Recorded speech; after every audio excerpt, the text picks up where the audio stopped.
Kita pasti sering mendengar kata stres, tapi apa sih stres itu? Stres adalah perasaan cemas atau terancam yang muncul ketika kita merasa situasi yang sedang kita hadapi berada di luar kemampuan psikologis kita. Nah, kita bisa memetakan jenis stres itu ke dalam dua bagian. Yang pertama berdasarkan berapa lama stres itu dialami. Jenisnya berupa acute stress, yaitu stres yang dialami dalam jangka pendek, atau acute episodic stress. Acute stress yang dialami lebih sering, dan chronic stress, yaitu stres yang dialami berkepanjangan. Kedua, berdasarkan efek negatif atau positif dari stres tersebut, ada eustress, jenis stres yang membuat manusia lebih bersemangat hidup, contohnya termotivasi akan dirinya sendiri.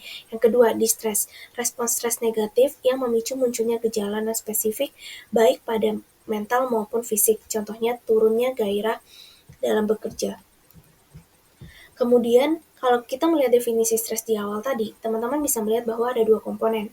Yang pertama, penilaian kita atas sebuah situasi, apakah kita sanggup menghadapinya atau tidak. Yang kedua, perasaan cemas atau terancam. Nah, yang pertama itu disebut primary arousal. Primary arousal inilah yang menyebabkan perubahan dalam kondisi tubuh kita, dari kondisi rileks menjadi awas. Ya, inilah disebut respon psikologis dari stres, yang selanjutnya akan dijelaskan oleh Kak Jessica.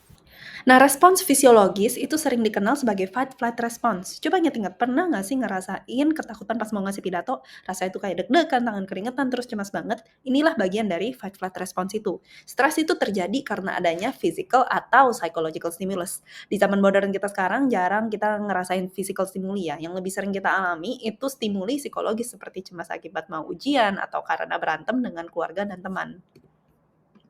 Ini nih tahapan terjadinya fight flight response, mulai dari evaluasi stimuli tersebut, lalu bagian dari otak kita akan teraktivasi dan kita mengeluarkan hormon yang melawan stres, yang akhirnya menyebabkan fight flight response. Lalu beberapa respons fisiologis dan hormonal dari stres seperti yang dijelaskan tadi adalah detak jantung jadi cepat dan tekanan darah naik. Pernah ngerasa dampak stres terhadap tubuh kita, misalnya sakit perut, sakit kepala, dan lain-lain, bingung kan kok stres bisa menyebabkan semua itu? Rupanya itu semua wajar dan nyata, dan bisa disebabkan oleh fight-flight response. Dalam jangka panjang, stres yang berkelanjutan bisa menyebabkan kesusahan mengingat dan belajar.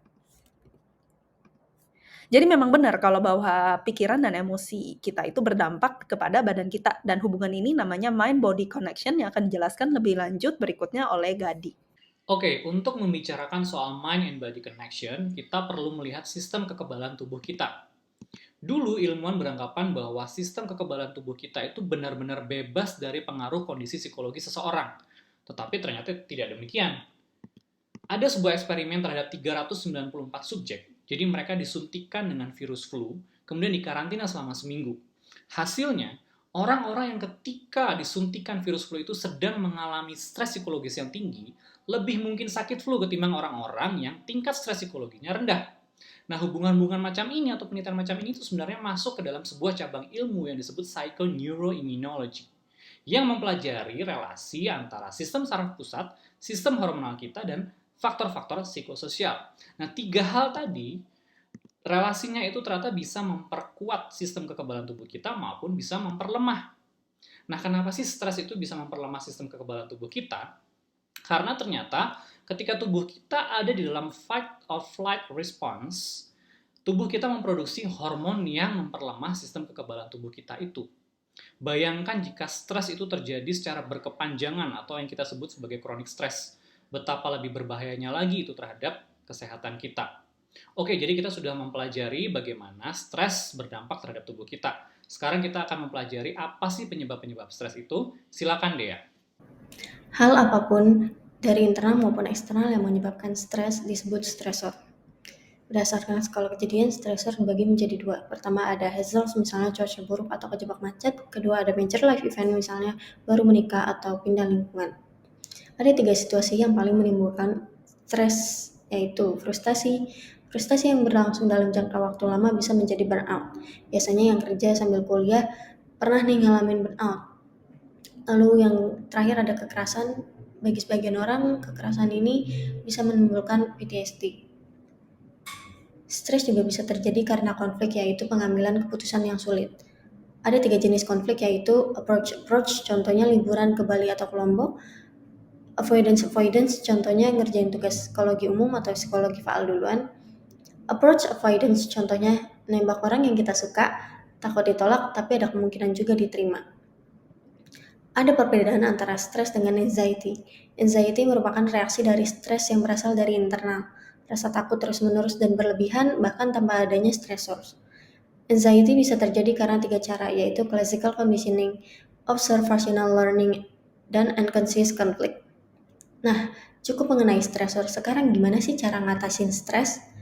Banyak juga ya stresor di hidup ini. Tapi tenang, kita bisa menghadapinya dengan coping. Ada 2 jenis coping, yaitu emotion focused coping dan problem focused coping. Emotion focused coping berguna untuk mengatasi emosi negatif. Sayangnya dia tidak bisa langsung menyelesaikan akar masalah sehingga stres bisa muncul kembali. Positive self-talk dan exercise itu adalah beberapa contoh untuk emotion focused coping yang positif, yang healthy. Sedangkan yang tidak healthy-nya adalah misalnya kita overeating, stress eating, atau misalnya kita ketergantungan terhadap alkohol. Di problem focused coping, dia sangat efektif untuk mengatasi stres karena dia langsung kena ke akar permasalahannya. Tapi sayangnya kita tidak punya kesempatan untuk meregulasi emosi terlebih dahulu. Healthy problem focused coping misalnya kita kompromi atau kita buat to-do list agar time management kita lebih baik. Sedangkan untuk yang unhealthy, misalnya kita menghindari masalahnya secara keseluruhan atau kita menyelesaikan masalah dengan agresi. Jadi kesimpulannya adalah sebaiknya kita emotion focused coping first. Jadi kita bisa meregulasi emosi, lalu jika kepala sudah dingin, kita sudah lebih bijak, kita bisa melakukan problem focused coping. Ini merupakan sebuah contoh framework dari organization terhadap stress management anggotanya. Teman-teman bisa lihat sendiri dari jurnalnya, bisa dipelajari. Akhirnya saya akan tutup dengan sebuah ayat. Do not be anxious about anything, but in everything by prayer and petition with thanksgiving, present your request to God. Semangat menghadapi stres teman-teman. I believe you can do it. Thank you.